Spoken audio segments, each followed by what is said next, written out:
It's hard. I don't know where time goes. 2019, I spoke to you here first, and then we spoke about the fact that Hub 13 was an idea. 2 years later, I'm at the allotments with you, a whole new kind of idea. And now it seems, I mean, it's always a case with any, plantation that it'll take a while to fully grow. But certainly, it's grown a lot in those years since I've last spoke to you.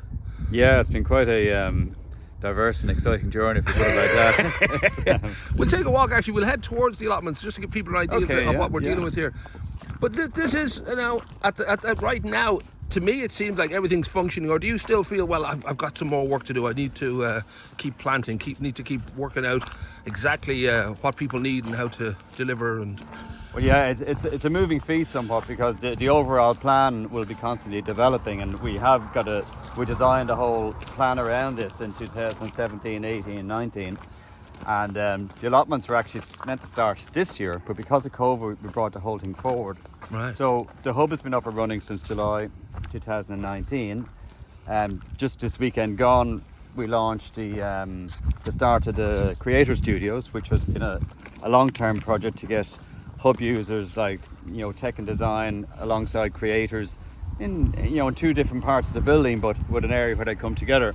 So that's just starting to get finished, and we got 2 studios ready to go, and we're going to start pushing those now coming into September. Then we're walking through here is where we have the meadow, so we baled hay now here in just in mid-July, and we're going to plant yellow rattle now in October, November here to kind of help.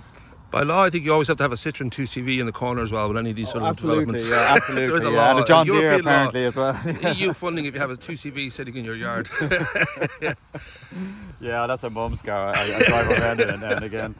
And so this is the allotment project here. So as we go under the ash tree here, you'll see the next phase of that. The last time you were here, we were starting on the first phase, and we got that off the ground. I think I said then that we were planning to do larger allotments and try to develop a family-friendly type allotment that was bigger and formed part of the whole biodiversity project. We're here, like, we've got 7 acres of land around us here.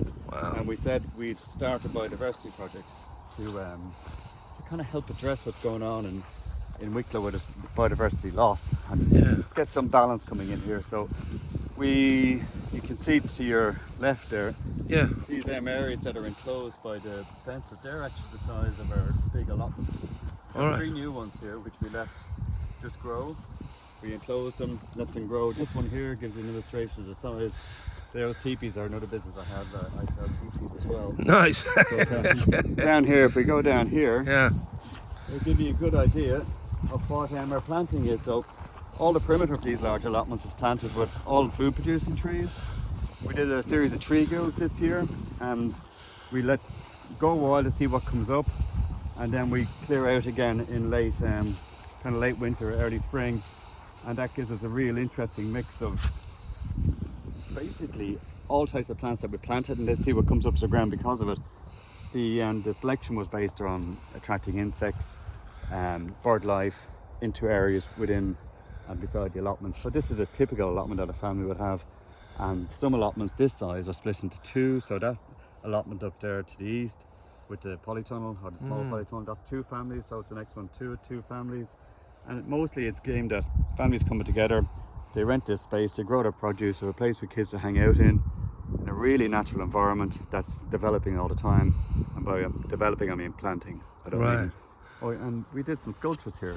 Ah, nice. So Ryan McNair, a guy out of Alabama, he's an interesting guy, great harmonica player, but he also wields a mighty chainsaw.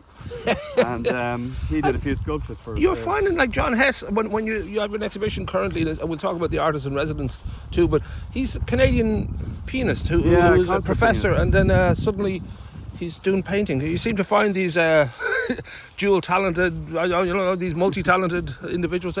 Maybe they're just drawn to this place. I don't know how that happens. I think there's a bit of that going on. It's a multifaceted kind of campus, and that's like John. This is John's allotment. Him and Cian they're out of Greystones. Well, they're originally out of Camden and down in Greystones.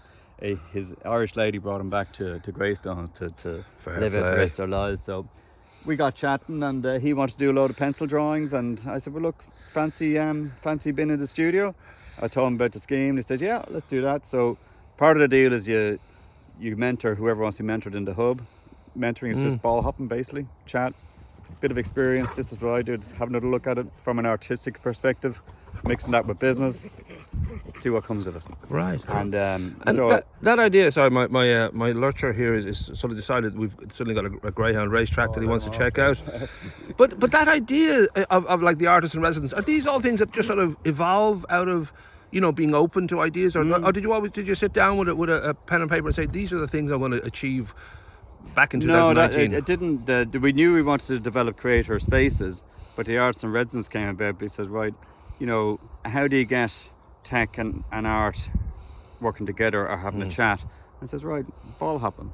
Right. Conversations. That's where it happened. Said, right, we'll give a discount for the arts and residence. It'll encourage somebody to come in, make a commitment to the place. They have to produce work, and it gets the conversation going. And I said, okay, let's do that. And because it gives the discount part of it as well, which, you know, a lot of artists need. And then the encouragement to come in and do work. And then the conversation becomes two-way. It's not just the artist talking to John did a great help with me, because he was a director in Banff, and he told me about how Banff worked, and we ball hopped some ideas about here. And then he, you know, chatted with some other guys in the hub and girls, and it was like, there was a bit of cross benefit.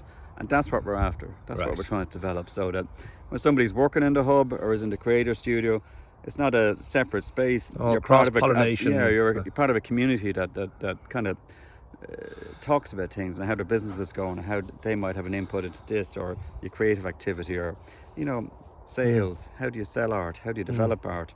How do you want it to be seen? And seeing that from people who are, you know, working 9 to 5 every day, that gets quite interesting. And most of the people in the hub are small businesses or employed by bigger companies. So there's a nice dynamic down there because of it, and it creates a nice little community as well. It's a friendly place to be. Well, that is the thing. It seems to be beyond, you know, just individuals getting some space to do what they like to do. There's this cross-pollination of you know, people just meeting and the chats that might come from that, but also the ideas and work that come out of that when you're actually out, you know, away from your own little room and away from your own space. It's a huge plus. It's something that I think people have come to realize after COVID lockdowns, that it's very, very crucial to sort of, you know, be out in the world and to connect with other people who you don't necessarily know at all, but you will find new ideas spark you. Well, to me, that's the whole benefit of being in a hub. Why would you come working in a hub? Because you're going to meet a range of people from very diverse backgrounds, who do very diverse kind of work, who do stuff you'd never come across. Like, you know, last year there was two guys doing robotics down there. Wow. I'd never dealt with anybody who did robotics, and they were in the programming part of it. The chats that came out of that were very interesting. You know, stuff like that. And it's like, you'd never access them ordinarily, because they usually work in an office that's just for tech, or within a hub. You've got all different types of people working there, from GDR specialists to Street Feast works out of here, people like that. It's to me, it's great. It keeps life interesting. It keeps it moving.